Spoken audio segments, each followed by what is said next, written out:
할렐루야. 새벽 기도에 나오신 우리 성도님들 축복하고 사랑합니다. 오늘은 5월 21일 금요일입니다. 우리 새벽 기도에 하나님 앞에 드리도록 하겠습니다. 참 좋으신 하나님 아버지, 또 이른 아침 저희들을 깨우셔서 말씀의 자리로 불러주시니 감사를 드립니다. 이 시간 머리를 조아리고 하나님의 은혜를 사모하는 믿음의 백성들에게 성령의 충만한 은혜와 하늘의 능력을 공급하여 주셔서 오늘 하루도 살아갈 힘과 은혜를 허락하여 주시옵소서. 모든 문제와 어려움보다도 더 크신 우리 하나님께서 우리를 돌보시고 매일매일 우리를 인도하시고 공급하시는 살아계신 하나님을 오늘 하루도 충만하게 누리며 살아갈 수 있도록 인도하여 주시옵소서. 예수님의 이름으로 기도하옵나이다. 아멘. 찬송가 322장입니다. 옛날 찬송가는 357장, 322장, 세상의 헛된 신을 버리고.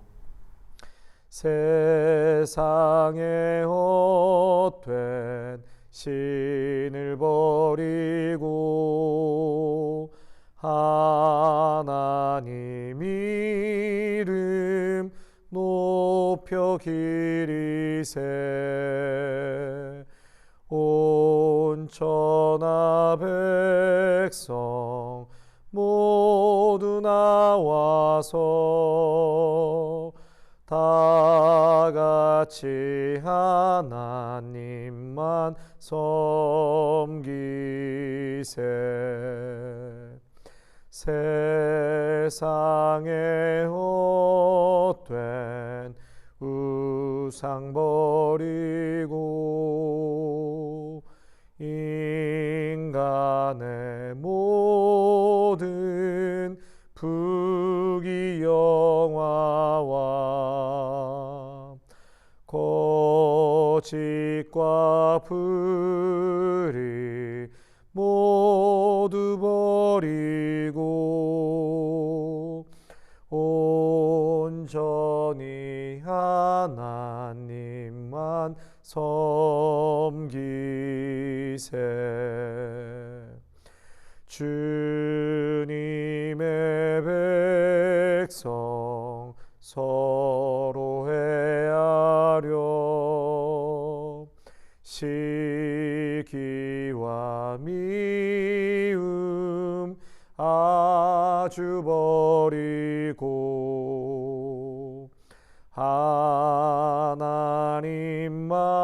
하나님만을 홀로 섬기는 천국을 어서 이루어 주소서.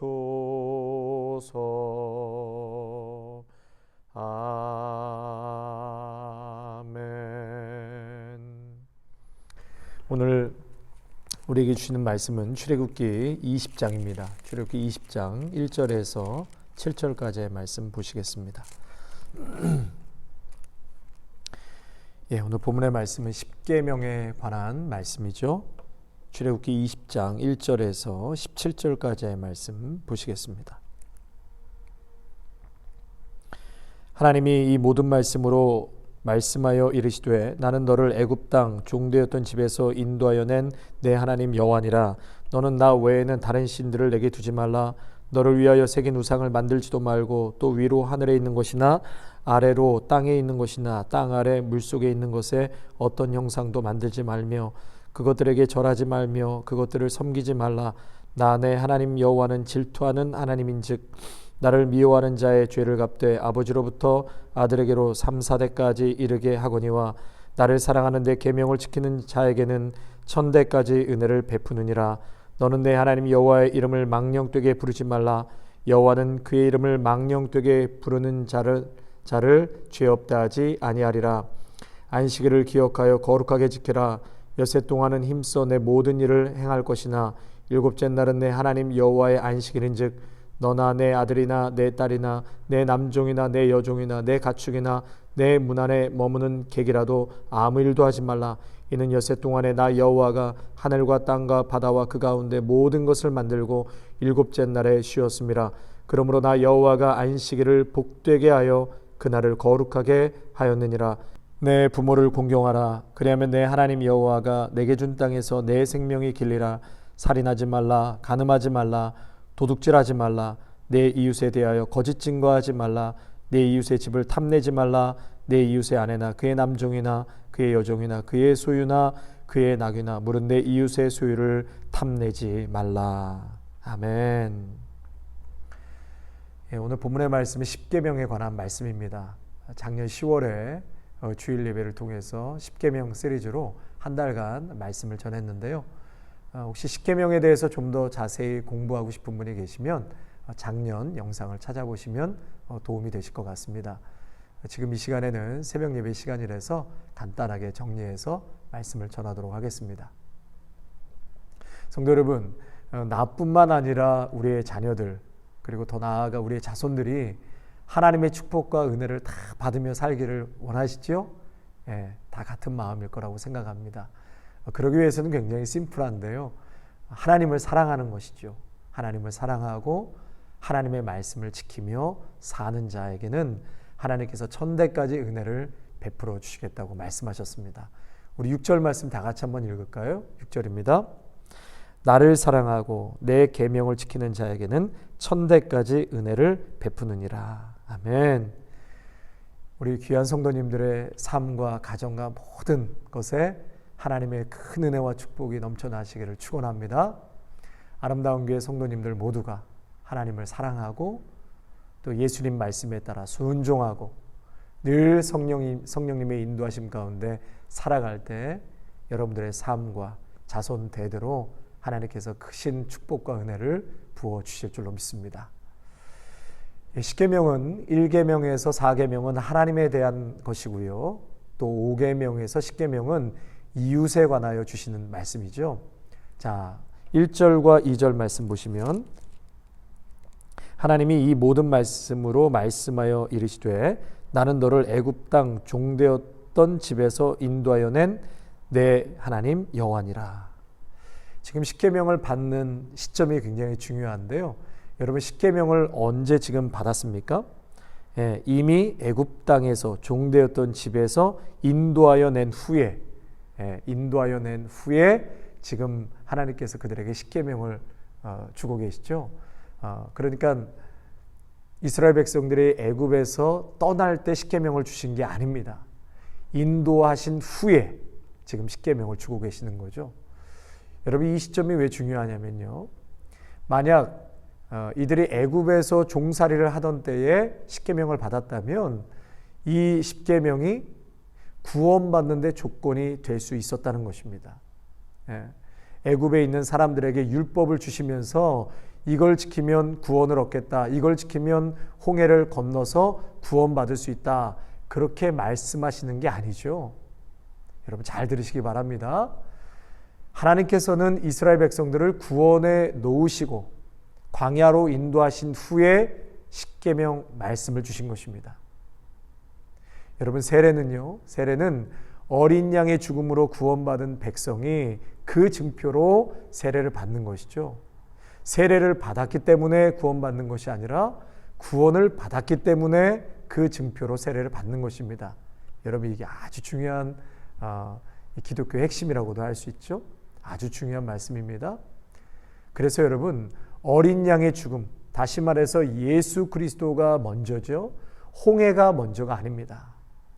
홍해를 통과했다는 것은 하나님의 은혜, 곧 예수 그리스도로 구원받았다는 것을 말하는 것이죠.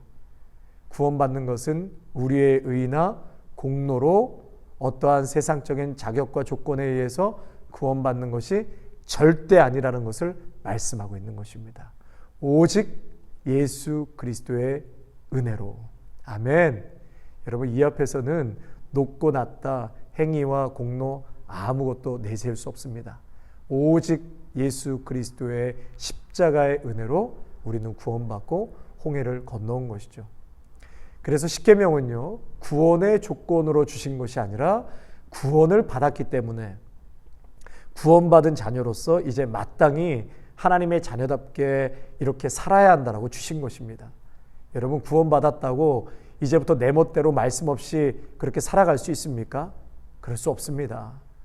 십계명은 그래서 구원의 조건으로 주신 것이 아니라 구원받은 하나님의 자녀로서 오늘 말씀에도 복을 주시기 위해서, 하나님께서 우리 모두에게 복을 주시기 위해서, 복받고 살게 하시기 위해서 하나님께서 사랑으로 주신 것이 십계명인 것이죠. 자, 그래서 첫 번째 계명은 보시면 3절 또 4절 5절에 1계명 2계명 나 외에는 다른 신들을 내게 두지 말라. 그리고 우상을 섬기지 말라.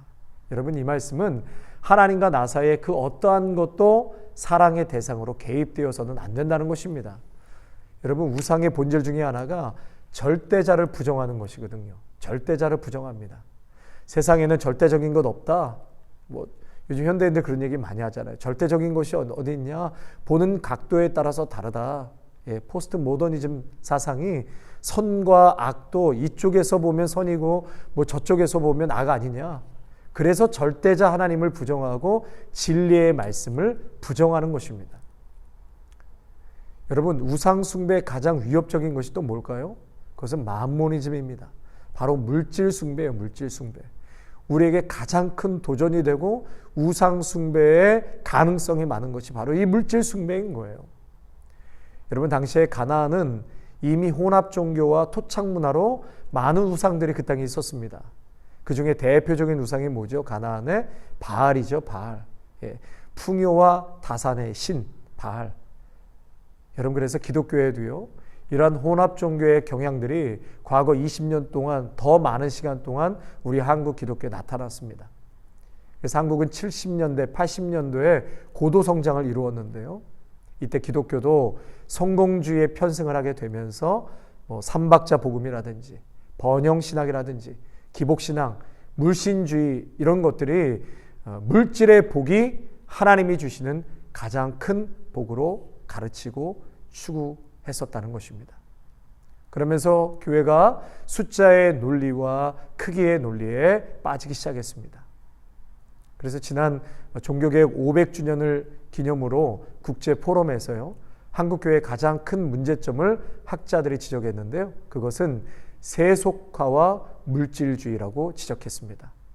양적인 팽창, 그리고 외형적인 것의 치우침, 또 교인들의 물질적 욕심 등이 한국교회의 심각한 문제점이라고 지적을 하였습니다. 그래서요, 여러분, 우상숭배는 우리가 꼭 절에 가서 부처에게 비나이다 하지 않더라도 우상숭배라는 것은 무언가의 권위를 부여하고 가치를 부여하고 존엄성을 부여한다면 그것이 우상숭배가 되는 것입니다. 돈에 권위를 부여하고 돈의 가치를 부여하고 존엄성을 부여한다면 돈이 우상이 되는 것이죠. 자, 세 번째 계명은 뭐죠? 내 하나님 여호와의 이름을 망령되게 부르지 마라. 7절 말씀에 여호와의 이름을 망령되게 부르지 말라. 여러분, 여기서 망령이라는 단어는 하나님의 이름을 거짓되게 함부로 남용하거나 오용하지 말라는 것이죠. 그러니까 하나님의 이름을 걸고 거짓된 서원을 한다거나 헛된 약속을 한다거나 하나님의 이름으로 맹세하고 지키지 않는 것을 말하는 것입니다. 우리가 소위 하나님 이것만 지나가게 해주시면, 이것만 잘 되게 해주시면 하나님 이렇게 하겠습니다. 참 이렇게 약속들 하잖아요. 그런데 어떻습니까? 막상 상황이 좋아지고 문제가 해결되면 그 하나님께 드렸던 약속 지키지 않고 허공에 날려버리는 헛된 약속들이 얼마나 많습니까? 또 하나님의 이름을 걸고 7절 말씀에 내 이름을 망령되게 일컬지 말라. 그것은 내 유익을 위해서 하나님의 이름을 이용하지 말라는 것이에요. 내 유익을 위해서 하나님의 이름을 이용하지 말라. 그래서 여러분, 비즈니스 하실 때 먼저 나는 목사다, 또 교회 중직자다 이렇게 말하지 마십시오. 그렇게 하고 나중에 하나님의 영광을 가리우고 또 정말 교회에 안타까운 그러한 모습들 우리 많이 보지 않습니까? 하나님의 이름을 이용해서 나의 유익을 취하고 또 잘못된 동기를 가지고 내 영예를 취해서는 안 될 것입니다. 자, 네 번째 계명, 안식일을 기억하라. 안식일을 기억해서 거룩히 지키라. 여러분, 주일을 지키는 것은 정말 중요한 것입니다. 모든 것의 중심이 이 주일로부터 움직이고 시작되기 때문에 그렇습니다. 이 안식일을 지키는 훈련은 이스라엘 백성들에게 모든 삶의 중심이었고 이스라엘 전체가 안식일을 위해 존재한다 해도 과언이 아닐 정도로 이 안식일 매우 중요하게 하나님께서 그들에게 명령하셨습니다. 성도 여러분, 이 주일을 통해서 우리를 구원하신 예수님께 우리는 예배하는 것이고 그 주일을 통해서 일주일을 하나님 앞에 올려드리는 것이죠. 예수님을 바라보겠습니다.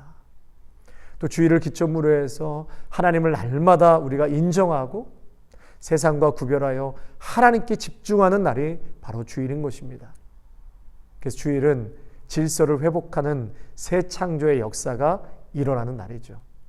또 죽음에서 생명으로 옮겨주신 날입니다.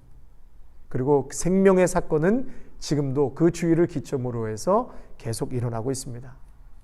사랑하는 성도 여러분, 매 주일 우리가 맞이하는 그 주일은 거룩히 구별하여 지켜야 합니다. 하나님이 책임지신다라는 그러한 신앙 고백적인 차원에서 주일에는 모든 육신적인 생업을 중단하고 오직 하나님께 집중하고 예배하는 그런 여러분 모두가 되시기를 바랍니다. 자, 다섯 번째 계명은 내 부모를 공경하라. 여러분, 내 부모를 공경하라. 여기에 또 다른 단어가 있는데요. 내 부모를 경외하라. 성경에 유일하게 경외라는 것을 하나님 외에 부모에게 쓰여지고 있습니다. 이 경외라는 것은 야레라는 단어인데요. 하나님을 경외할 때 사용되는 동사입니다. 구약에서 유일한 경외의 대상은 하나님 한 분이신데 하나님 외에 다른 것을 경외하는 것을 하나님은 허락하지 않으셨는데요. 유일하게 허락하신 것이 바로 부모님이에요. 부모님. 부모님만 이야기하면 마음이 좀 이렇게 찡해오지 않습니까? 사랑하는 성도 여러분, 이 부모님을 경외하는 것은 하나님의 뜻이에요. 그리고 그것은 우리에게 복되다라고 분명히 말씀하셨습니다. 육신의 부모님이 계시다면 여러분 최선을 다해서 공경하시고 이미 하늘나라에 가 계시다면 우리 아름다운 교회 허락하신 귀한 어르신들을 잘 공경하고 그리고 경외하는 그런 복된 자손들이 다 되시기를 바랍니다. 자, 여섯 번째 계명은 살인하지 말라. 여러분 꼭 사람을 죽여서만이 살인이 아니라 우리의 말과 글로 혹은 마음으로 사람을 죽일 수 있다라는 것을 우리는 명심해야 합니다. 자, 일곱 번째 계명, 간음하지 말라. 간음하지 말라. 여러분, 내 아내와 남편 외에 가정이라는 울타리를 넘어서는 성행위, 그것이 바로 간음입니다. 간음은 우리 시대의 강력한 지금 파괴력을 가지고 있습니다. 간음 앞에 이 세상 사회가 속수무책으로 지금 가정도 무너지고 사회도 무너지고 있습니다. 현대 사회는 지금 성적인 타락이 인터넷, 영화, 드라마, 정치, 경제, 학교, 가정, 자녀 할 것 없이 여러분 성직자, 교회 전방위적으로 하나님의 질서를 지금 파괴하고 있고 사회와 공동체를 무너뜨리고 있습니다. 히브리서 13장 4절 말씀에 이렇게 말씀하십니다. 모든 사람은 결혼을 귀하게 여기고 잠자리를 더럽히지 마십시오. 하나님께서는 음란한 사람들과 간음하는 사람들을 심판하실 것입니다. 그러므로 성도 여러분, 믿음의 사람은 그리고 이 세상은 결혼을 귀하게 여겨야 합니다. 잘못된 성관계는 가정을 깨트리고 결혼을 깨트리고 더 나아가 자녀들의 삶을 깨트리게 됩니다. 또 교회의 공동체를 파괴합니다. 여러분, 이 결혼을 깨트리고 공동체를 깨트리는 이 간음의 문제가 단지 육체적인 문제만이 아니라 더 심각한 영적인 문제, 하나님과의 관계를 깨어버리게 합니다. 파괴시키는 거죠. 그래서 요셉도 다윗도 하나님께 회개하고 그 간음의 문제 앞에서 혹은 그 유혹의 앞에서 하나님 앞에 내가 죄를 지을 수 없다라고 하지 않습니까? 말초신경을 자극하고 거짓된 기쁨을 주는 가짜 쾌락에 절대로 넘어가서는 안 됩니다. 하나님께서 우리에게 주신 풍성한 은혜와 축복을 한순간에 날려버릴 수 있는 것이 바로 간음입니다. 8번째 계명, 도둑질하지 말라. 히브리 언어로 가나브라는 단어인데요. 그 뜻은 옆으로 밀어넣는다, 옆으로 빼돌린다, 다른 사람의 소유를 정당하지 못하게 허락받지 않고 불법으로 속임수로 옆으로 빼돌린다. 이거 도둑질하지 말라라고 말씀하시는 거죠. 성도 여러분, 5계명에서부터 10계명까지는 이웃에 관한 계명이라고 말씀드렸습니다. 우리 이웃들에게 하나님의 사람들은 축복의 통로가 되어야 하고 우리를 통해서 힘을 얻고 그리고 바르고 정직하게 진실하게 그들이 우리를 통해서 하나님을 봐야 하는 것이죠. 자, 그래서 8계명 도둑질하지 말라. 또 9계명이죠. 내 이웃에 대하여 거짓 증거하지 말라. 이웃에 대해서 음해하거나 사기를 치거나 속임수로 속이거나 허위, 거짓 증언을 하거나 위증 등을 하지 말라는 것입니다. 우리는 거짓말하는 자가 아니라 거짓 증거하는 자가 아니라 사람을 살리는 자죠. 사람을 살리는 자, 축복하고 위로하고 격려하고 힘을 주고 또 진실에 대해서 밝히 드러낼 수 있는 그러한 자가 하나님의 백성이죠. 자, 마지막 10계명, 10계명, 내 이웃의 집을 탐내지 말라. 아내나 남종이나 여종이나 이웃의 물건이나 탐내지 말라는 것이죠. 여러분, 탐욕은 일종의 내면의 죄라고 할 수 있습니다. 그래서 소유욕에 불타면 어떤 특정한 물건이나 사람에게 집착을 하게 되는데요. 디모데전서 6장 10절에서는 이렇게 말씀하십니다. 돈을 사랑함이 일만 악의 뿌리가 되라니 이것을 탐내는 자들은 미혹을 받아 믿음에서 떠나 많은 근심으로 자기를 찔렀도다. 성도 여러분, 그래서 우리 삶의 안정은 재물을 모으는 것에서가 아니라 하나님께로부터 나오는 줄로 믿습니다. 하나님을 바르게 믿고 하나님을 사랑할 때 삶의 진정한 만족과 또 큰 힘을 얻게 되는 것이죠. 탐욕의 유혹 앞에서 우리가 넉넉히 이길 수 있는 길은 나누는 거죠. 나누는 것입니다. 적으면 적은 대로, 많으면 많은 대로 여러분 이웃들에게, 어려운 이웃들과 함께 나눠서 함께 살아갈 수 있는 하나님의 사람들이 되어져 갈 수 있기를 바랍니다. 자, 이로써 10계명 짧게 다 이렇게 말씀을 좀 나눴는데요. 우리 모두 하나님을 사랑하고 또 위의 것을 추구하고 또 위의 것을 소망하고 비록 이 땅에 발을 딛고 살아가지만 우리는 하늘의 질서와 하나님의 방법대로 살아가는 백성들입니다. 그리고 가족을 사랑하고 또 이웃을 사랑하는 그런 아름답고 복된 귀한 믿음의 성도님들이 되시기를 축원합니다. 아멘. 제가 기도하고 오늘 새벽 예배 마치겠습니다. 하나님 아버지, 오늘 귀한 말씀 주시고 또 깨닫게 하여 주시니 너무나도 감사드립니다. 이스라엘 백성들이 십계명을 받게 된 것은 출애굽하기 전 애굽에 있을 때가 아닌 출애굽한 후에 홍해를 건넌 후에 광야에서 하나님께서 그들을 사랑하시고 복을 주시기 위한 하나님 십계명을 주셨음을 압니다.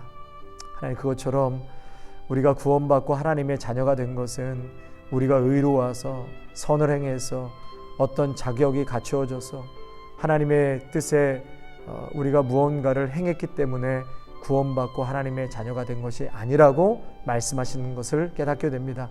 오직 십자가의 은혜로 예수 그리스도의 보혈로 아무 공로와 자격 없는 죄인된 우리를 전적인 하나님의 일방적인 은혜로 자녀 삼아 주셨음을 다시 한번 감사를 드립니다. 그 하나님 앞에 우리는 고개를 들 수 없고 교만할 수 없고 내세울 수 없는 일방적인 은혜와 사랑으로 이곳까지 왔음을 다시 한번 깊이 깨닫게 하여 주시옵소서. 하나님을 더 뜨겁게 사랑하기를 원합니다. 하늘의 것을 추구하고 또 하늘의 것을 소망하고 말씀에 순종하며 살아갈 수 있는 저희 모두가 되게 하시고 이웃을 사랑할 수 있는 것 우리 힘으로 할 수 없사오니 성령의 충만한 은혜를 허락하여 주셔서 오늘 십계명에서 주신 이웃에 관한 귀한 말씀 우리의 삶 속에서 조금이라도 실천하고 열매 맺을 수 있도록 우리 귀한 믿음의 성도들을 축복하시고 용기를 더하여 주시옵소서. 오늘 하루도 하나님께서 동행하여 주시고 위로하여 주시고 격려하여 주셔서 담대하게 기쁨을 외치며 살아갈 수 있는 복된 하루 되게 하옵소서. 예수님의 이름으로 감사하며 기도하옵나이다. 아멘. 이제는 죽기까지 우리를 사랑하신 예수 그리스도의 은혜와 하나님 아버지의 사랑하심과 성령의 기름 부으심이 오직 전적인 하나님의 은혜로 자녀가 되고 구원받은 우리들이 하나님을 사랑하고 위의 것을 소망하고 또 이웃을 사랑하겠노라고 다시 한번 결단하며 삶의 현장으로 나아가는 귀한 믿음의 백성들과 가정과 일터와 자녀 위에 아름다운 교회 위에 이제로부터 영원토록 함께 하시기를 간절히 축원하옵나이다. 아멘.